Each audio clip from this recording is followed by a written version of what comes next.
Praise the lord. Welcome to ఆత్మీయ పలుకులు. ఈ దినము దేవుని యొక్క వాక్యము సెలవిస్తున్నటువంటి మాట ద్వితీయోపదేశ కాండము 28వ అధ్యాయము 8వ వచనంలో ఉన్నటువంటి మాటను మనం చూసినట్లయితే, నీవు చేయు ప్రయత్నములన్నిటిలో నీకు దీవెన కలుగజేయుదును అని దేవుని యొక్క వాక్యము సెలవిస్తుంది. అవును ప్రియ దైవజనమా, మనం చేసేటువంటి ప్రయత్నములలో, మనం చేసేటువంటి పనులో దేవుడు దానిని దీవెనకరంగా మనకు అనుగ్రహిస్తాడని దేవుని యొక్క వాక్యము సెలవిస్తుంది.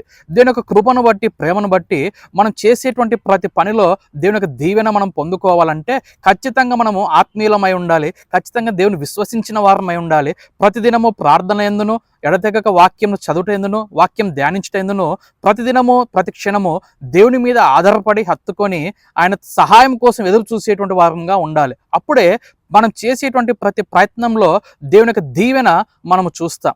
లేదు, ఈ లోకానుసారంగా మనం జీవిస్తూ ఇష్టానుసరమైనటువంటి ఆ శరీరాశ, నేత్రాశ, జీవపుడంబానికి బానిసలమై దేవుని యొక్క సహాయం కనుక మనం కోరినట్లయితే అది ఎప్పటికీ మనకు లభించదు.